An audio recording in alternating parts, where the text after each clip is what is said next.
Oke, kita lanjutkan materi minggu lalu, di mana pada kesempatan kali ini kita akan membahas langkah ketiga pada proses identifikasi hazard. Nah, untuk langkah ketiga di sini adalah kita harus melakukan perencanaan. Nah, perencanaan sendiri didefinisikan sebagai langkah-langkah yang harus diambil untuk mencegah atau mengurangi akibat suatu kecelakaan. Jadi yang harus digarisbawahi di sini ada untuk mencegah atau mengurangi akibat suatu kecelakaan. Nah, ini bisa kalian hubungkan dengan ISD yang kemarin kita sudah pelajari, terutama untuk bagian rencanakan dan proses pelaksanaannya. Nah, dalam proses pelaksanaan, kita kenal apa yang disebut sebagai hierarki pengontrolan potensi bahaya yang juga disebut sebagai filosofi keselamatan kerja. Ini sebetulnya kita sudah bahas detail di ISD. Nantinya kalau ada seperti bahasan yang agak berbeda, namun tujuannya pasti sama di situ ya. Jadi di filosofi keselamatan kerja ini sudah dibagi menjadi poin-poinnya. Yang sebelumnya sebetulnya juga sudah ada, saya ingatkan kembali saja. Dan di sini yang pertama adalah dalam pelaksanaan itu kita harus melakukan proses peniadaan bahaya yang kemungkinan muncul, hazard ataupun risiko yang mungkin muncul selama proses produksi atau selama berada di industri. Yang kedua, filosofinya yaitu kita harus mengganti untuk menurunkan tingkat bahaya. Jadi baik itu proses, bahan, ataupun alat yang dipakai atau yang dilakukan. Kalau itu proses, maka kita bisa menggantinya ke proses yang kemarin kan reaksi ya, ke reaksi alat lain, bahan lain, supaya di situ terjadi penurunan tingkat bahaya jika tidak bisa ditiadakan. Yang ketiga, pengendalian secara teknologi. Nanti akan dijelaskan poin-poin apa saja ya, mulai dari A, B, C, sampai E. Pengendalian secara administrasi.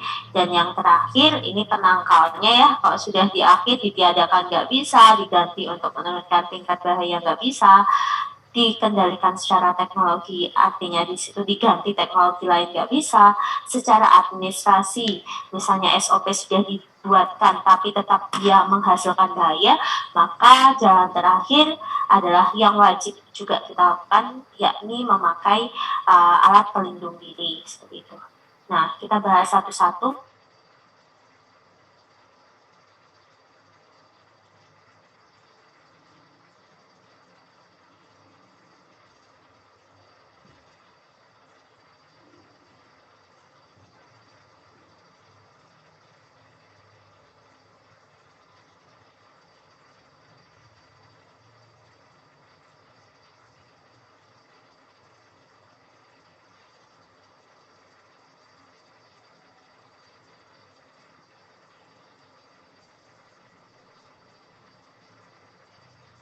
Ini sebagai tindakan pertama yang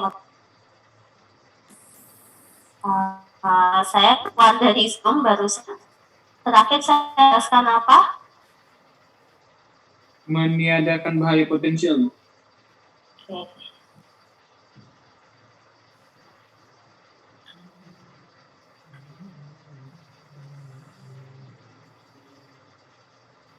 Ya. Tadi saya sudah sebutkan, ini merupakan prioritas pertama untuk pengendalian bahaya ataupun dalam proses identifikasi hazard, penerapan pelaksanaan dari proses identifikasi hazard. Nah, tadi juga sudah saya sebutkan, dengan menghilangkan hazard atau bahaya, di sini kita bisa katakan 99% kemungkinan celaka oleh potensi hazard atau bahaya tersebut itu sudah hilang, seperti itu ya. Nah, ini misalnya menanam atau mengubur pecahan kaca. Kita tahu di sini sumber bahayanya adalah pecahan kaca ya, karena itu dapat melukai pekerja ataupun dapat membuat alat atau bahan mengalami kerusakan gitu jika terkena pecahan kaca kaca tersebut. Nah, ini bisa kita tiadakan gitu ya, dengan cara apa? Menanam atau mengubur pecahan kaca tersebut. Nah, ini adalah contoh-contoh bahaya yang bisa kita tiadakan. Kalian bisa mencari contoh lainnya dan bisa membuat analisa untuk penanganannya. Misalnya yang kedua di sini adalah mengumpulkan atau meratakan tonjolan yang tajam. Nah, ini juga termasuk analisa bahaya dan pemecahannya.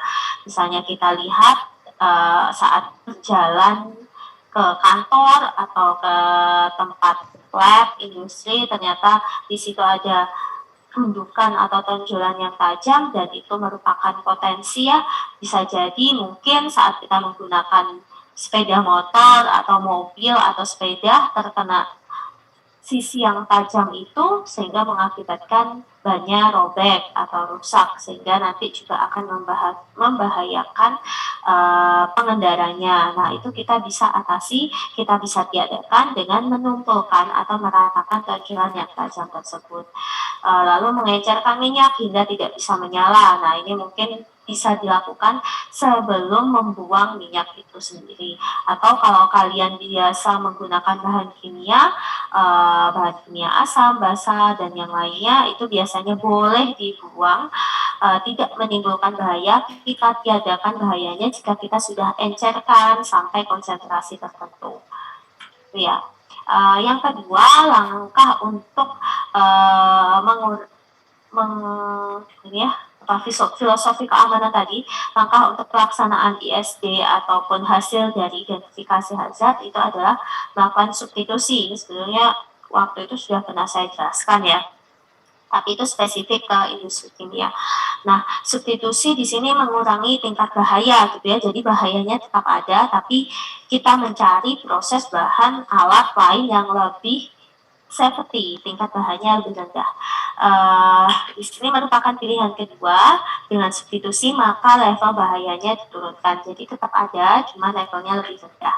Nah, misalnya apa? Mengganti alat berbahan bakar bensin dengan solar. Nah, ini berkaitan dengan efek ledakan yang ditimbulkan dari keduanya. Yang kedua, mengganti gelas styrofoam dengan plastik tahan panas. Nah, ini bisa dipakai jika karena penggunaan gelas styrofoam selain memang tidak baik ya kalau dia atau berinteraksi dengan material yang panas gitu, karena dia bisa larut, komponen-komponen dalam styrofoam itu juga berbahaya jika terkena tangan gitu ya. Lebih bagus lagi kalau menggunakan gelas gitu ya, gelas kaca maksudnya. Tapi kalau adanya plastik tahan panas ya itu lebih baik dibandingkan dengan styrofoam. Tetap ada bahaya dengan penggunaan plastik tahan panas, tapi bahayanya lebih rendah dibandingkan dengan gelas styrofoam. Mengganti gasket asbes dengan bahan yang lebih aman. Nah, itu adalah contoh dari kegiatan-kegiatan yang dapat mengurangi adanya bahaya dengan cara substitusi. Engineering control. Nah, ini cara ketiga ya, prioritas ketiga. Oh ya, hari ini kita tidak lama, saya hanya menyelesaikan PPT yang ada di sini. Setelah itu kita bisa akhiri minggu depan. Sebelum kita lanjut ke sini, minggu depan kita bahas untuk ujian kalian nantinya seperti apa. Karena kemarin saya bilang ujiannya nanti akan membuat manajemen kerja di laboratorium yang aman gitu ya. Jadi kita bahas untuk tugasnya minggu depan saja. Hari ini kita selesaikan sampai slide terakhir. Lalu engineering control. Nah, di sini merupakan prioritas ketiga, namanya engineering control ya. Berarti di sini nanti lebih ke teknologi, lebih ke alat gitu. Jadi dengan pengontrolan teknis, maka kemungkinan terjadinya kecelakaan akibat keteledoran atau kelemahan teknologi bisa dicegah. Contohnya memasang trikade, pita kuning. Jadi kita lebih ke penggunaan tool atau teknis-teknis yang dapat mencegah adanya kecelakaan. Misalnya kemarin kita sudah yang dia tidak ada pembatasnya gitu ya. Dengan padahal mesin tersebut biasanya dia mengeluarkan panas atau uap panas. Kalau tersentuh otomatis yang menyentuhnya juga akan mengalami kecelakaan gitu ya. Nah, ini kita bisa atasi dengan engineering control, yakni dengan memasang brikade atau pita kuning hitam yang menunjukkan bahwasanya tidak boleh mendekati area tersebut. Lalu menurunkan posisi Olivers hingga pekerja tidak perlu memanjat. Nah, atau membuat anjungan ini ya untuk Olivers tersebut. Kalian pakai. Lalu isolasi energi pada pemasangan enclosure dan sebagainya. Nah, ini adalah beberapa cara atau lebih ke teknis ya. Kita tambahkan tool lain supaya di situ kondisinya lebih aman. Kemudian administratif control, nah ini merupakan prioritas keempat. Dengan pengontrolan administrasi, maka kemungkinan terjadinya kecelakaan akibat keteledoran administrasi atau urutan kerja bisa dicegah. Jadi sebetulnya untuk setiap poin dari pelaksanaan keamanan kerja ini, dia punya jual sendiri-sendiri gitu ya, dia punya cara sendiri-sendiri. Administratif kontrol ya kita melakukan kontrolnya secara administratif gitu. Tadi teknis ya kita melakukannya secara teknis. Nah, ini contohnya mencatat langkah-langkah kerja yang akan dilakukan. Ini biasanya selalu kita lakukan kalau kerja di lab, karena setiap kerja di lab itu kita ya punya yang namanya logbook. Nah, logbook pribadi, bukan logbook laboratorium ya. Logbook laboratorium ada, logbook pribadi juga ada. Logbook lab itu dipakai untuk penggunaan alat-alat ataupun bahan-bahan yang memang ada di laboratorium, misalnya timbangan neraca gitu. Kita wajib mengisi logbook sebelum menggunakan, atau alat-alat lainnya semuanya ada logbooknya untuk kontrol gitu. Nah, selain itu kita harus juga punya logbook peneliti, logbook praktikan, yang mana di situ fungsinya untuk mencatat langkah-langkah kerja yang akan dilakukan serta hasil yang diperoleh. Gunanya apa? Tentu saja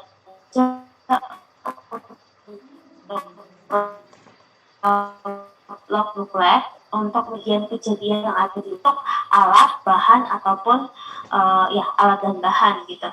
Nah, sementara untuk praktikan atau peneliti dengan adanya logbook itu kita jadi tahu kita peroleh di situ tidak sesuai dengan literatur. Nah, kemungkinan apakah ada yang terlewat dalam proses kita melakukan penelitian ataupun praktikum, nah itu bisa ditelusuri dengan menggunakan logbook dari peneliti atau praktikan. Nah, selain logbook itu tadi, kita juga bisa melakukan administrative control ini dengan mencatat jumlah orang masuk atau keluar dalam entry job. Nah, ini biasa kita juga lakukan terutama di masa pandemi karena adanya pengurangan kapasitas praktikan atau peneliti dalam laboratorium. Kita selalu menggunakan yang namanya izin penelitian di laboratorium gitu ya. Ini yang ada di teknik kimia gitu ya.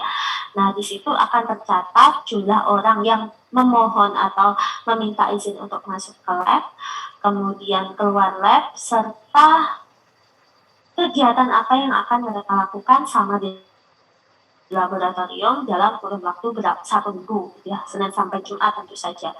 Nah, itu fungsinya tentu saja untuk melihat apakah satu orang yang masuk betul-betul kompeten, memiliki kapasitas untuk bekerja di lab sesuai dengan kerjaannya. Yang kedua tentu saja untuk track record ya, bisa ada kecelakaan atau mungkin ada kejadian-kejadian yang harus diklarifikasi, kita bisa langsung menanyai atau mengkonfirmasi ke personil yang memang ada jadwal masuk ataupun keluar dari laboratorium atau dari industri tersebut. PM mesin, generator, kompresor, dan sebagainya. SOP, izin kerja, ini sama ya. Intinya di situ dokumen-dokumen administratif terkait proses kerja di laboratorium atau di industri atau di tempat kerja lainnya. Kemudian personal protective equipment, ini PPE atau APD yang sering kita kenal, merupakan prioritas kelima atau terakhir gitu ya. Meskipun merupakan prioritas terakhir, namun untuk melindungi diri dari akibat kecelakaan karena faktor manusia, yakni kecerobohan sendiri atau orang lain, maka APD atau PPE tetap sebagai sesuatu yang mutlak harus dikenakan. Nah, itu tadi adalah kelima hal yang harus kita lakukan dalam penerapan dari K3 atau ISD di laboratorium ataupun di tempat industri, proses produksi, dan sebagainya, misalnya di produksi ya diterapkan di bagian produksi atau mungkin di bagian limbah gitu ya.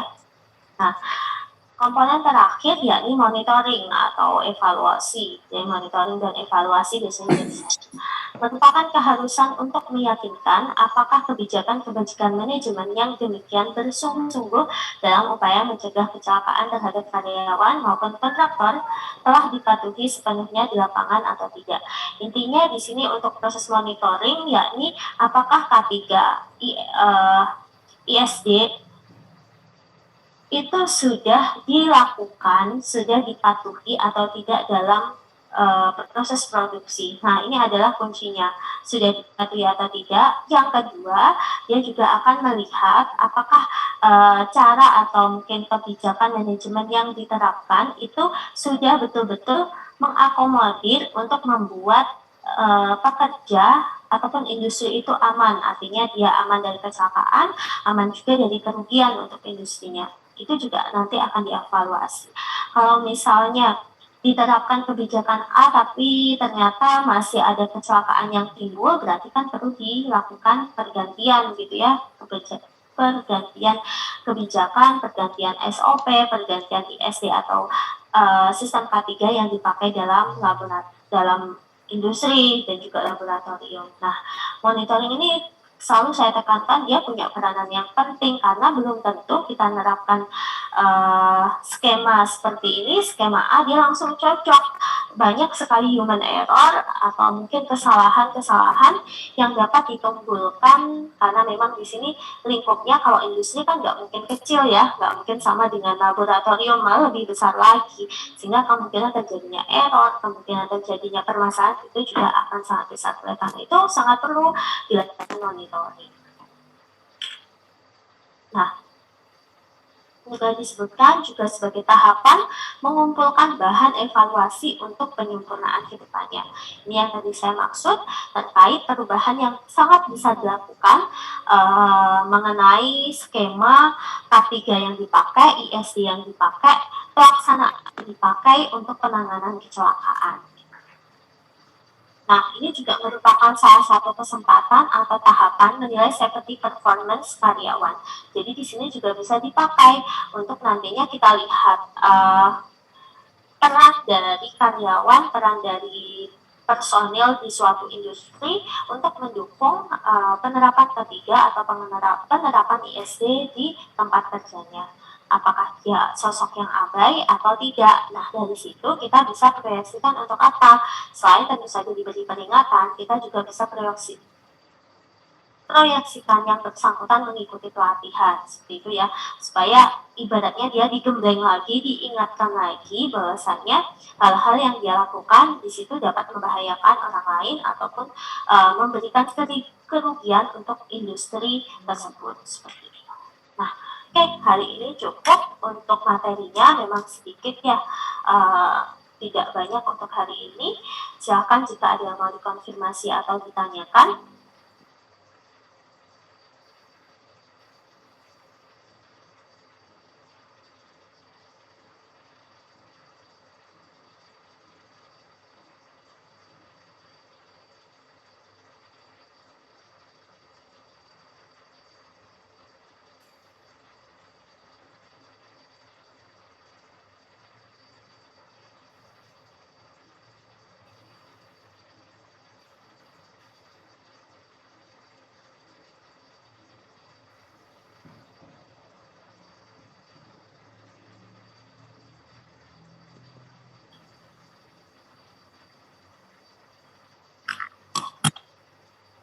Ada, jika tidak ada, saya akhiri pertemuan kita pada sore hari ini, siang hari ini.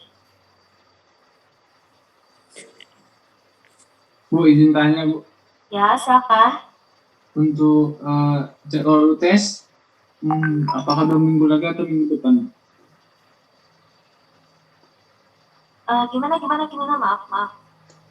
Untuk jadwal UTS, Bu, apakah minggu depan atau 2 minggu lagi? Minggu depannya lagi, minggu ke-8, sekarang minggu ke-6 ya. Minggu ke-7 kita bahas terkait soalnya, nanti bukan soal sih, tugas yang dipakai untuk pengganti UTS. Baik, Bu, terima kasih.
Ada lagi? Belum ada, Bu. Baik, kita akhiri dulu ya pertemuan kita pada siang hari ini. Kita jumpa lagi minggu depan.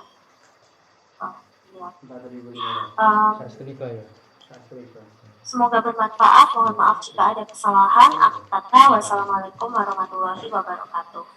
Waalaikumsalam warahmatullahi wabarakatuh. Terima kasih, Bu. Terima kasih. Selamat siang. Terima kasih, Bu.